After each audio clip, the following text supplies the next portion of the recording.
হরে কৃষ্ণ। তো মূল বিষয় হলো গিয়ে আমাদের দৃঢ় প্রতিজ্ঞা এবং দৃঢ় মনোবল এবং দৃঢ় আত্মবিশ্বাসের কাছে সবকিছুই জয় করা সম্ভব।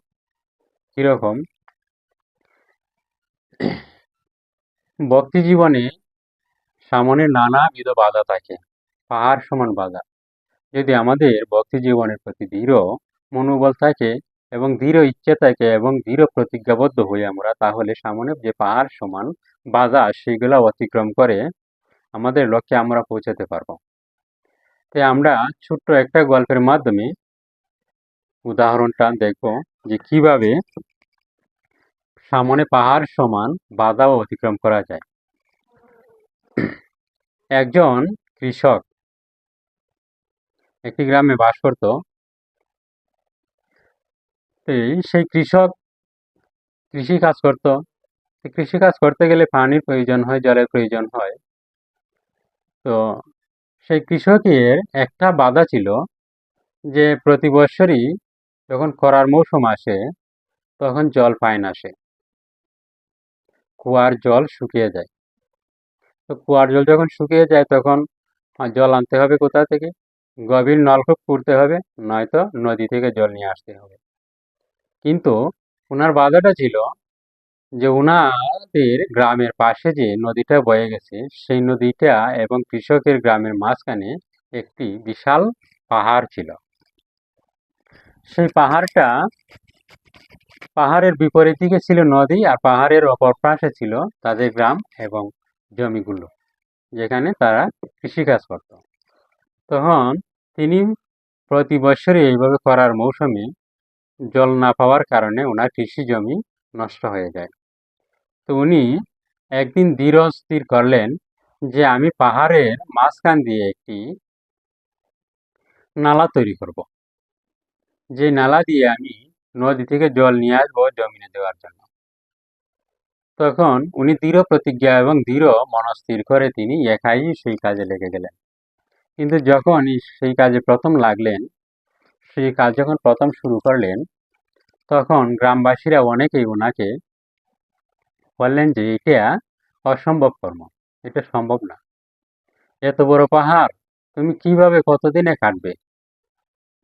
এত বড় পাহাড় তুমি কতদিনে কেটে সেই পাহাড়ের মাঝখান দিয়ে তুমি নালা তৈরি করবে আর জল আনবে আর তুমি জমিতে ফসল ফলাবে?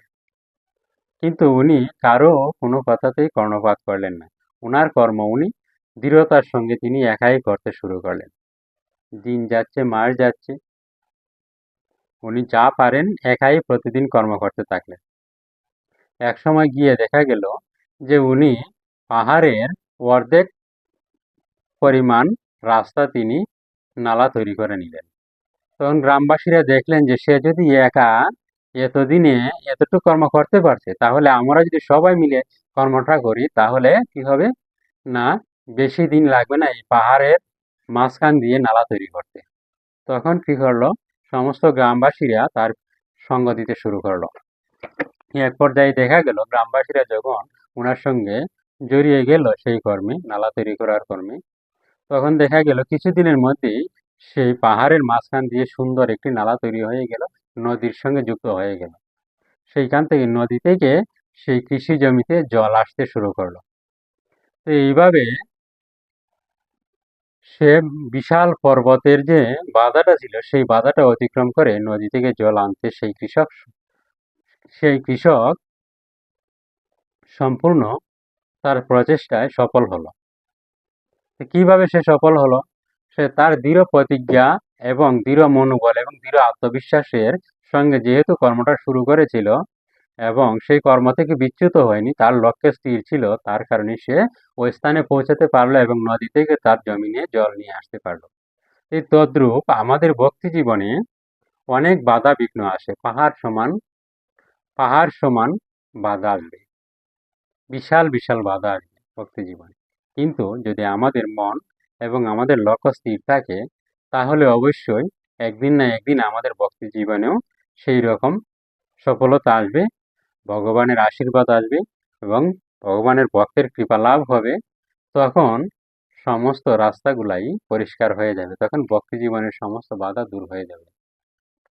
আর আমাদের যে লক্ষ্য ভগবত ভক্তি, সেই ভক্তি আমরা শুদ্ধ ভক্তি লাভ করতে পারবো। হরে কৃষ্ণ। এই গল্পটা থেকে এইটাই শিক্ষা আমরা লাভ করতে পারি। হরে কৃষ্ণ, হরি বল। যদি ভিডিওটা ভালো লাগে তাহলে অবশ্যই লাইক, কমেন্ট এবং শেয়ার করে দিবেন। এবং ইউটিউব থেকে দেখে থাকলে আপনারা অবশ্যই সাবস্ক্রাইব করে দিয়ে পাশে থাকবেন, এবং ফেসবুক থেকে দেখে থাকলে অবশ্যই ফলো করে পাশে থাকবেন এবং ভিডিওটা শেয়ার করে দিবেন। সবার কাছে বিনম্র প্রণাম। হরে কৃষ্ণ, হরি বল।